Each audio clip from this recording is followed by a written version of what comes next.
ये काम था जो हमने किया। मेरा एक छोटा सा चैनल है कबाड़ खाना के नाम से, तो उसमें कोशिश हमने ये की कि जो जाहिर सी बात है मैं टीवी के लिए लिखता हूँ, लेकिन आपको पता है टीवी के लिए आप जब लिख रहे होते हैं तो आप मौज़ूआत में बड़े लिमिटेड हो जाते हैं। तो मुझे यही था कि जो एक हर राइटर के अंदर एक भड़ास होती है लिखने की, कि वो हर तरह की कहानी लिखना चाहता है और हर कहानी वो चाहता है कि दूसरी से मुख्तलिफ हो।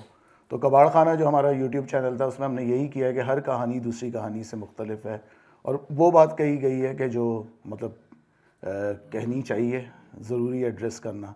तो गुलजार हमने जब की तो बात ये कि बजट हमारे पास बहुत कम था। मेन स्ट्रीम एक्टर्स जितने भी हैं, आप मतलब मेरे दोस्त भी हैं, लेकिन मैंने कांटेक्ट किया किसी ने, वो ये होता है कि आपकी दोस्तियां जो होती हैं वहीं तक होती हैं, उसके बाद मतलब कुछ वो नहीं होता। तो फिर हमने सोचा कि एक ऐसी टीम बनाई जाए कबाड़ खाना की जिसमें ज़्यादातर नए लोग हों।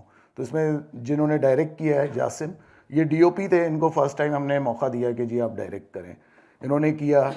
फिर एक्टर्स भी वो थे जो तमकिनत थी, उन्होंने मेरे साथ ही किया काम। तो इसी तरह हमने ऐसे लोगों को वो किया कि जो इतना ज़्यादा काम कहीं कर नहीं रहे थे।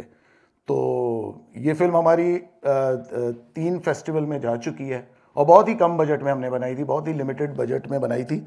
अंदरून लाहौर में हमने इसकी शूटिंग की थी, 2 दिन की हमारी शूट थी और रात की शूट थी। तो अब ये कि आप लोगों ने देखी, अब जाहिर सी बात है कि मैं ये नहीं कहूँगा कि क्यों हुई, कैसे हुई, आपने क्यों क्या सोच के लिखी, इसको छोड़ दें क्योंकि फ़िल्म आप देख चुके हैं। आप लोगों के जहनों में अगर कोई सवाल आते हैं फ़िल्म के हवाले से तो आप ज़रूर पूछिए।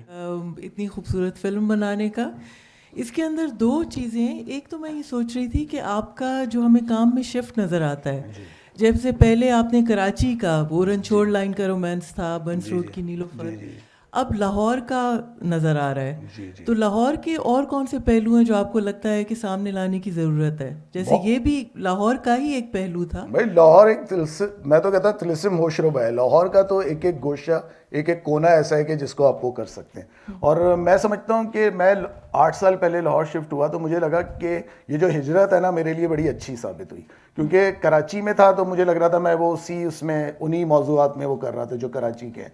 तो मुझे लगता है एक राइटर के लिए ज़रूरी होता है कि उसकी जो ग्रोथ होती है उसके लिए ज़रूरी होता है कि वो दूसरे मैदान में भी जाके अपने आप को वो करे। तो मुझे लगता है कि जो मैं लाहौर आया हूँ तो अब मैं जो मेरी कहानियाँ है, जाहिर सी बात है मैं लाहौर में हूँ तो वो कहानियाँ लाहौर से ही रिलेटेड होनी चाहिए। तो वो जो अब मैं लिख रहा हूँ, जो मेरा अब काम है, आगे भी मज़ीद आप देखेंगी, बल्कि हम एक वेब सीरीज़ कर रहे हैं लाहौर के नाम से ही कर रहे हैं, वो 60s के लाहौर के ऊपर है, जिसमें हम रिसर्च भी कर रहे हैं, दूसरी चीज़ें भी वो कर रहे हैं। तो शुक्रिया अगर आपको अच्छा लगा और आपको लगा कि इस पहलू से आपको लगा कि मैं थोड़ा आगे गया हूँ या मैंने दूसरी मतलब जगहों को वो किया है, तो मेरे लिए बड़ी उसकी बात है ये। बिल्कुल। अच्छा, मुझे ये जानना था आपसे, कहानी जो थी बुनियादी तौर पर वो ये महसूस हुई कि उस पर है, गेज़म पर है शायद। इफ्तिखार इफ्ती साहब को आपने डेडिकेट भी किया, तो उस हिसाब से मुझे जो जितना मुझे समझ में आया, तो उसके अंदर तो जो बुनियादी मौजू है तो मर्द के साथ जो एफिलिएशन बनती है, लेकिन जो आखिर में आर्टिस्ट ने उसका जो मेकअप किया है उसके लिए उसको औरत बना दिया, उसको ड्रेस भी वही किया और उसकी मूछें भी उड़ा दी और उसको बतौर औरत के पेंट किया। तो ये थोड़ा तजाद नहीं लग रहा कि मर्द से मोहब्बत दिखानी थी और उसको औरत ही बना दिया? अगर उसकी दिलचस्पी औरत में थी वो तो ऑलरेडी उसके साथ मौजूद थी। नहीं, देखें ये आप समझे नहीं इसको। देखें हर आदमी जो होता है ना उसके अंदर कई आदमी होते हैं। तो अगर औरत का रूप वो किया, वो रूप था कि जो शायद उसके अंदर मौजूद था कहीं। और ये देखिए ये साइकी होती है, इसमें बहुत, ये मेरे ख्याल से इस पर मैं इतनी बात नहीं करना चाहूँगा क्योंकि बात बहुत लंबी हो जाएगी। तो मेरा ख्याल है हम दूसरी चीज़ों पे, हाँ ये कि इफ्तिखार नसीम को इसलिए वो किया कि इफ्तिखार नसीम जो थे वो शायर थे, गे शायर थे, और उनके अंदर वो खुद कहते थे कि जी मेरे अंदर एक औरत है, जो उन्होंने अपनी शायरी के ज़रिए जिसको एक्सपोज किया। तो ये बेसिकली जो लिखा है ये ह्यूमन साइकी के ऊपर है। मैं इसको ये नहीं देखता कि गेज़म पे या किसी पे, मैं समझता हूँ कि इसमें जो मैंने वो किए, इंसानी नफ्सियात जो होती है ना वो बड़ी पेचीदा होती है। आप उसको नहीं सीधा सीधा नहीं कह सकते कि ये गे है, ये वो है, ये फला है। मतलब इसमें मुझे लगता है बहुत बारीकियाँ होती हैं। तो एक बारीक सी बात थी जिसको कहने की कोशिश की। अब ये नहीं पता कि हम उसको पकड़ पाए या नहीं पकड़ पाए। अस्सलाम वालेकुम सर, सबसे पहले तो आपका शुक्रिया कि आपने कुछ ऐसे मौज़ूआत पे लिखा जैसे घिसी पिटी मोहब्बत। उस ड्रामे के लिए बहुत शुक्रिया, मैं उसकी बहुत बड़ी फ़ैन हूँ, क्योंकि हमारी तरफ जब डिवोर्स का सुनते तो सबसे पहले ओह निकलता है मुँह से। ये नहीं पता होता कि अगला जो है रेस्क्यू भी हुआ हो सकता है। सेकंड ये कि ये ऐसे ड्रामे लिखने के लिए बहुत शुक्रिया जिसमें हमारी जो हीरोइन है वो हमारी तरह ही मेट्रो और रक्शे में फिरती है और वो जो है हीरो जो है वो वीगो गाड़ी और उससे TX टीजर से नहीं गुजर रहा, बल्कि वो हमारी तरह ही मिडिल क्लास का होता है। Thank you so much reality based drama बहुत शुक्रिया, बहुत शुक्रिया। बस देखिए, मैं कहता हूँ, मैं हमेशा ये बात कहता हूँ कि जो ज़िंदगी से लिया है वही आप ज़िंदगी को लौटा रहे होते हैं। तो असल में तो यही किरदार हैं जो हमारे इर्द गिर्द हैं। बस क्या कि टीवी वाले जो दिखाते हैं दुनिया, वो पता नहीं कौन सी दुनिया है, वो मैंने भी अभी तक दरियाफ्त नहीं की है। एग्जैक्टली सर, और वो बहुत कॉम्प्लेक्स भी दे देती है, क्योंकि ना तो उस तरह वो ड्रामों तक महदूद है, बस उसको हम ड्रामों में ही देख सकते हैं, क्योंकि उसके बाद वो दुनिया आपको कहीं नज़र नहीं आती अपने इर्द गिर्द। बिल्कुल सर, ना तो जिंदगी में इतनी तलखियाँ हैं जो जैसी वो लोग दिखाते हैं, और ना ही इतनी ज़्यादा मिठास है। बिल्कुल बिल्कुल। तो सर गुलजार के हवाले से मेरा आपसे ये क्वेश्चन है कि आया आप जो है इसमें जैसे आपने कहा कि ये मेन साइकी भी हो सकती है, तो सर इससे आप जो है पीडोफाइल्स को कैसे अलग करेंगे अगर आप इस टॉपिक पे जा रहे मैं हैं तो? आपसे कह रहा हूँ ना, इस टॉपिक को आप रहने दे। देखिए, एक चीज़ होती है ना, जब हमने पेश कर दी तो वो पेश कर दी, बस आप उसके दूसरे हवाले पे मुझे खुशी होगी अगर आप डायरेक्शन के हवाले से, राइटिंग के हवाले से, एक्टिंग के हवाले से अगर आप लोगों ने कुछ चीज़ें वो की हैं, तो मुझे लगता है वो ज़्यादा बेहतर होगी। सर एक्टिंग के हवाले से तो हम तमकनत मैम के लिए क्लैप ही करेंगे, बहुत बेहतरीन उन्होंने क्योंकि इन लोगों को आपको क्रेडिट दें कि नए लोग थे और इन्होंने बहुत ज़्यादा मेहनत की। जितने भी ये एक्टर्स इन्होंने बहुत ज़्यादा मेहनत की। जी सर, वो राइटिंग और उसके अलावा जो आपकी मतलब जो सीन्स आपने दिखाए हैं जैसे अंदरून लाहौर और वो सारा, उसके लिए तो बहुत शुक्रिया। चलें, बहुत शुक्रिया, बहुत शुक्रिया। The film was very good जितना मैंने देखा। एंड जो फसी बारी खान हमें टीवी की स्क्रीन पर नज़र आता है मोहब्बत जाए भाड़ में, या जिस तरह ड्रामा अभी इन्होंने बताया, या हम बंस रोड की नीलोफर देखते हैं, वो फसी बारी खान बहुत मुख्तलिफ है उस फसी बारी खान से जो हमें कबाड़ खाना पे नज़र आता है। The school of thought I belong वो बहुत ज़्यादा सेंसर्ड है, और मैंने आपके बहुत सी डिफरेंट स्टोरीज़ देखी हैं। गुलजार आज मैंने पहली बार देखी, मगर कबाड़ खाना पे मैंने चिंटू की मम्मी, संडे के संडे, और आपकी बहुत सी मूवीज़ जो हैं वो शॉर्ट फिल्म्स देखी हैं। मेरी एक छोटी सी इसमें रिजर्वेशन है, आपके करेक्टर्स में रियलिटी है और उनकी ज़ुबान भी हकीकत पर मबनी है। And thanks to the YouTube के आपको गुलजार दिखाने दी गई, वरना ये जॉयलैंड की तरह पाकिस्तान में सेंसर्ड हो जाती। मुझे एक चीज़ जो आपकी राइटिंग में मैं आपसे पूछना चाहती हूँ कि आप क्यों इस्तेमाल करते हैं, there is lots of abusing words जो हमारी आम बोलचाल में लोग इस्तेमाल करते हैं, मगर स्क्रीन पर फिल्मिंग में हम उसको वैसे नहीं देखते। बिकॉज मैंने जिन लोगों के साथ या जिस मीडियम के साथ काम किया वो बहुत ज़्यादा सेंसर्ड है। हमारी तो स्क्रिप्ट में लानत का वर्ड भी कहीं पे नहीं लिखा जाता, हमारे प्रोड्यूसर आके सेंसर कर देते हैं। तो ऐसे अल्फाज का हजम करना मेरे जैसे और मेरे साथ बैठे लोगों के लिए ना बड़ा मुश्किल हो जाता है थोड़ा सा। तो इसको प्लीज़ एक्सप्लेन कीजिएगा, क्योंकि रियलिटी है, वी आर अब्यूजिव, बहुत से लोग होते हैं हमारे इर्द गिर्द अब्यूजिव, मगर कुछ मेरे जैसे भी होते हैं जिन्होंने ज़िंदगी में कभी गाली नहीं दी होती। अच्छा, मैं आपको मज़े की बात बताऊं, मैंने टीवी के लिए भी जो काम किया है उसमें भी आप ये देखें, अगर आप मेरे ड्रामे देखें, बड़े शहर की अकेली औरत है या कुछ मजबूरी थी, बहुत सी मेरी इस तरह की टेलीफिल्म्स हैं जो मैंने बहुत बोल्ड लिखी। मैं आजकल आपका वो जाए मोहब्बत जाए भाड़ में दोबारा देख रही हूँ, और मुझे वो आज भी देख के लगता है कि आज की स्क्रीन के हिसाब से वो ड्रामा उस ज़माने में बहुत बोल्ड था। बहुत बोल्ड था, अभी बहुत भी बोल्ड है, उसका टॉपिक बहुत बोल्ड है, मगर मुझे आप पता नहीं पैमरा वालों ने नहीं देखा होगा शायद उस वक्त। तो अच्छा, दूसरे जो आपने एब्यूसिव उसका गाना, देखिए जब मैं लिख रहा होता ना, मुझे ऐसा लगता है जब आप लिख रहे होते हैं ना, आप ये नहीं सोचते कि आपको ये सेंसर करना है, ये करना है। देखिए यूट्यूब के लिए अगर मैं लिख रहा हूँ, मैं वही लिख रहा होता हूँ जो उस माहौल में, क्योंकि जो माहौल जिस तरह का मैंने दिखाया है, जिस माहौल को मैंने ऑब्जर्व किया हुआ है, मुझे लगता है कि वो चीज़ आपको एज इट इज़ दिखानी चाहिए। मतलब ठीक है, वो कुछ लोगों को मुझे पता है बहुत नागवार गुजरती है, लेकिन बात यह कि अगर जब आप लिख रहे हैं, जब आप खुले दिल के साथ लिख रहे हैं, जब आप एक बात है जो आप उसी कॉन्टेक्स्ट में आप बताना चाह रहे हैं, तो मुझे लगता है कि उसको आपको करना पड़ता है। और ज़रूरी नहीं है कि मैं हर दफ़ा कोई बहुत ही एब्यूसिव लैंग्वेज लिखूं। मैं उसके बाद मैंने 2-3 शॉर्ट फिल्म्स लिखी, उसमें कोई इस तरह की वो नहीं थी, क्योंकि वो कहानियाँ इस तरह की नहीं थी। तो मुझे ऐसा लगता है जो कहानी होती है ना, उसको लिखते वक्त जब आप लिख रहे होते हैं ना, मुझे ऐसा लगता है कि आपको अपनी वो अंदर की जो भड़ास होती है, जो वो किरदार होते हैं, आपको उसी तरह लेके चलना चाहिए। आप देखें, मैं आपको बार बार दूसरे चैनल्स की मिसाल ये दे रहा हूँ कि राइटर्स हमारे कहते थे कि जी हमें ये नहीं लिखने दिया जाता, फलां चीज़ नहीं लिखने दी जाती। आपकी कोई चीज़ कैसे मतलब इतने आराम से ऑन एयर चली जाती है? ARY से भी चली जाती है, हमसे भी चली जाती है। तो मैंने यही बात कही कि मैंने भाई जब आप कोई लिख रहे हैं तो आप अपने, जब तक आप अपने लिखे हुए को रिस्पेक्ट नहीं देंगे ना, दूसरा आपकी रिस्पेक्ट नहीं करेगा। तो मैं जब देता हूं तो उनको कोई चीज़ देता हूं, मैं, मेरे पास लॉजिक होती है पूरी, मैं उनको अच्छे तरीके से वो कर सकता हूं। और मज़े की बात है कि जितने भी मेरे बोल्ड सीरियल्स हैं वो चलें, उसमें कभी किसी चैनल वाले ने मुझे एतराज़ नहीं किया। हालांकि वो बहुत एतराज़ करते हैं, नए लिखने वालों को बहुत वो टफ टाइम देते हैं, लेकिन मेरे साथ ये चीज़ नहीं हुई।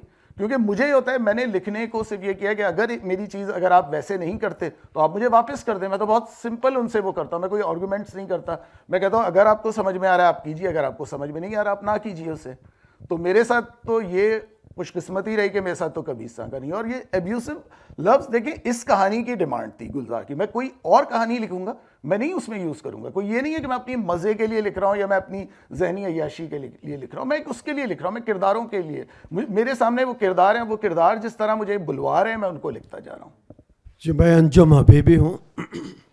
फिल्म आपकी बहुत अच्छी थी, बहुत अच्छा लगा। और जो इसमें इफेक्ट आ रहा था उसका सारा वो एक आर्ट मूवी का था जी। लेकिन क्या ये ज़रूरी था कि उसको उसमें पंजाबी कराची के एक्सेंट में बोली जाती?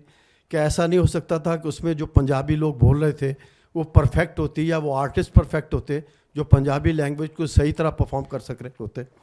तो मुझे थोड़ा सा यहाँ पे झोल नजर आया। नहीं, वो चीज़ ऐसा लगा जैसे कुछ ज़बरदस्ती बुलवाया गया। वो सही आप कह रहे हैं, वो आप सही कह रहे हैं। लेकिन देखें बात ये कि जाहिर सी बात, आप इसको एक फिल्म के तौर पे देख रहे हैं ना। हमने फिल्म की बहुत ही छोटे, हमें बहुत कम वक्त हमारे पास था जिसमें हमें करनी थी।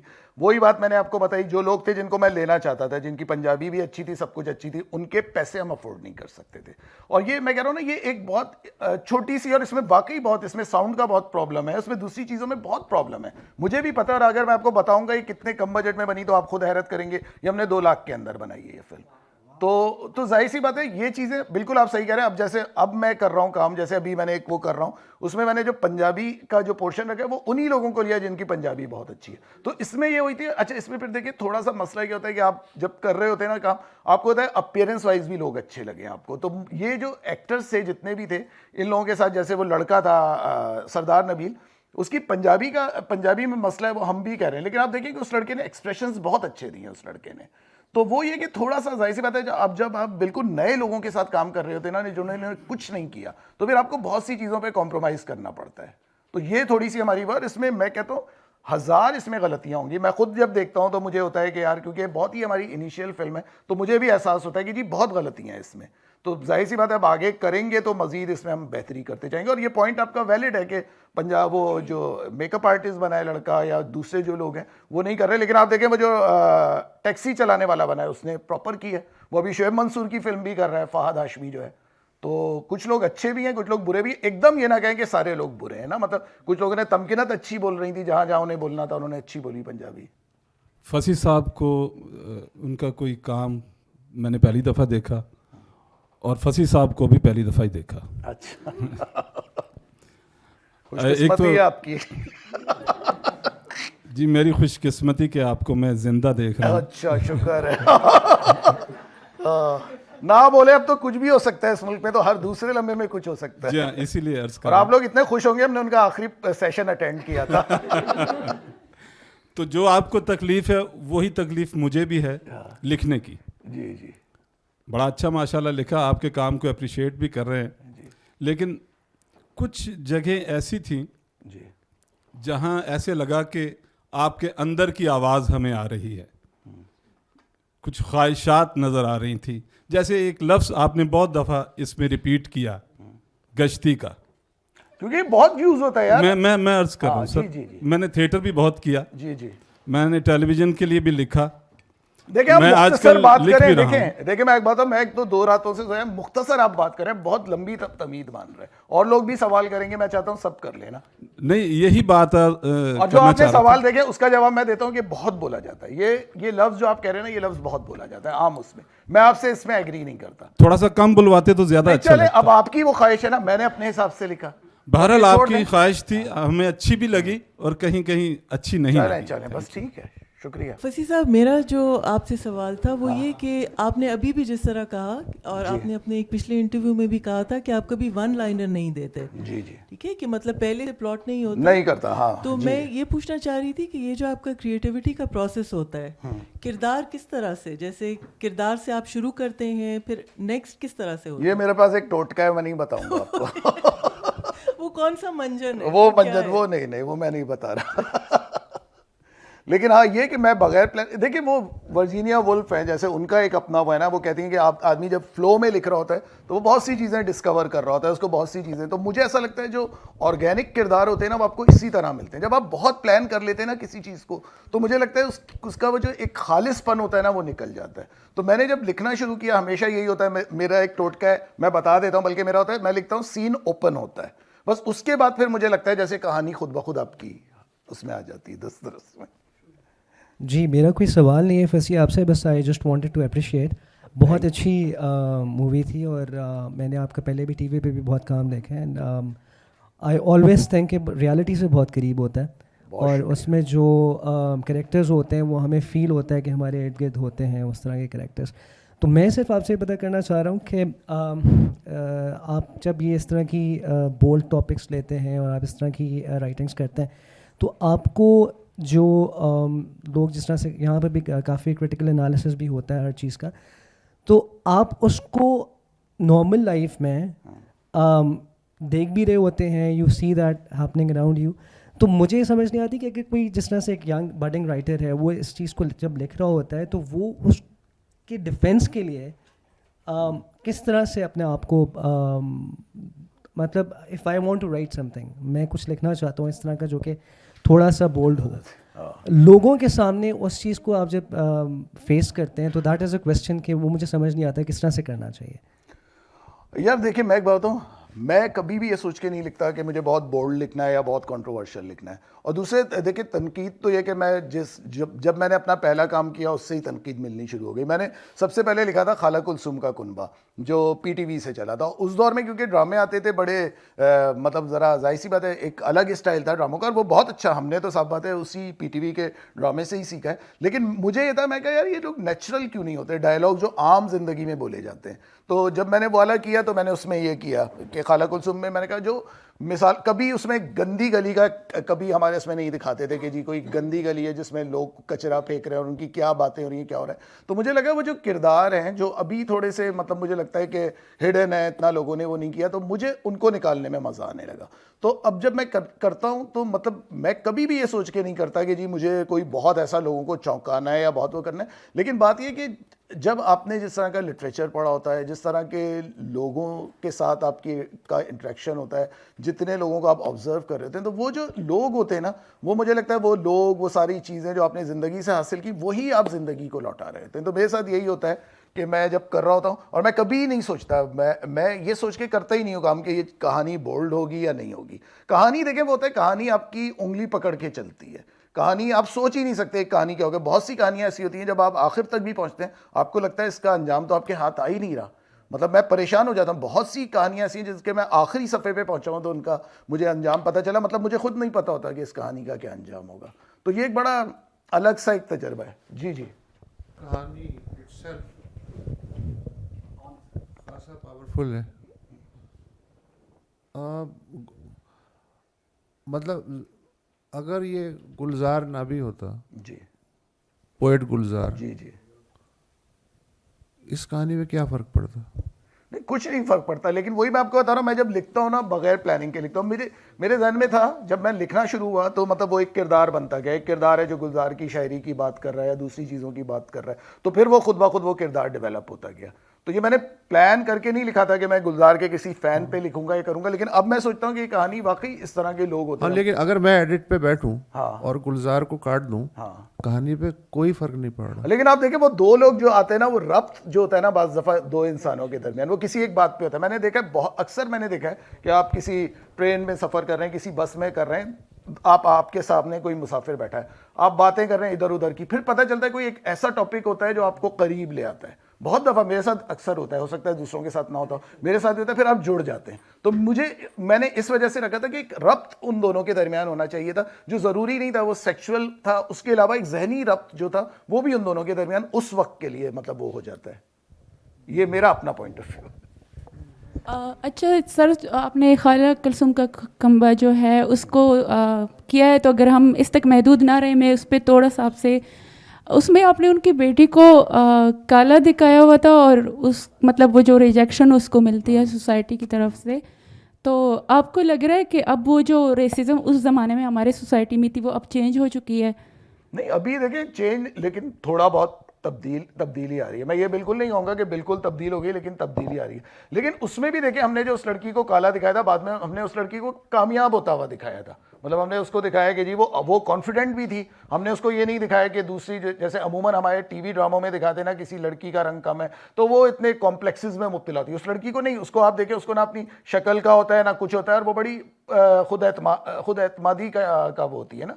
तो मतलब मुझे ये लगता है कि हमें जब भी ये किरदार पेश करने चाहिए इस तरह के, जिसे आप किसी के कद पे बात कर रहे हैं, उस पर बात कर रहे हैं, तो आपको उसके पूरे उसके साथ हसासियत के साथ उसको वो करना चाहिए। मतलब जैसे, और आप अगर कहती हैं कि जी आज के दौर में, तो मुझे लगता है कि आज के दौर में ये चीज़ कम हो रही है, और ये बहुत बड़ा हाथ इसमें सोशल मीडिया का भी है, जिसमें हम लाख बुराइयां कहें कि सोशल मीडिया की हैं या दूसरी चीज़ों की, लेकिन लोग अब इस पर बातें करने लगे। लोगों को, कुछ लोग हैं जिनको समझ आने लगी, जैसे अभी एक एक्ट्रेस है, उन्होंने वो फेंक दिया, क्या कहते हैं, पानी में कुछ उन्होंने चीज़ें फेंकी, उस पर बड़ा, रेशम को उन्होंने बड़ा क्रिटिसाइज़ किया। और उसके बाद मैंने देखा कि कुछ लोग, मेरे कुछ दोस्त हैं जो बड़ा वो करते हैं इस तरह, मैंने देखा वो बड़े मोहतात हो गए। वो कहेंगे यार, देखने के बाद एहसास हुआ कि वाकई ये चीज़ जो है, ये नहीं, जितना ज़्यादा सोशल मीडिया में उसे प्रमोट किया गया, जितना किया, तो लोग वो हो गए कि मतलब ये कोई चीज़ जो है वो हमें बाहर नहीं फेंकनी, हमें अपने इसके अंदर रख लेनी है, तो इसका असर पड़ता है।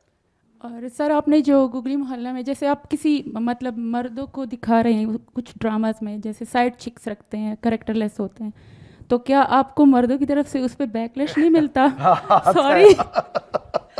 अस्सलाम वालेकुम सर, मेरा कोई क्वेश्चन नहीं है। फर्स्ट ऑफ ऑल मैं अप्रिशिएट करना चाहूँगी इस एफर्ट को। बेसिकली जो मैंने इस फिल्म में नोट किया वो यही था कि एक इंसान की नफ्सियात थी, ठीक है। मतलब इस पर एक नॉर्मल पर्सन है ना, अगर वो मतलब बिल्कुल ठीक है, अगर मैं instead of transgender guys lesbian को छोड़ के अगर वो नॉर्मल पर्सन है, तो वो कभी भी इस चीज़ को एक्सप्रेस कर ही नहीं पाता कि इस वक्त उनकी फीलिंग्स क्या हैं, फर्स्ट ऑफ ऑल।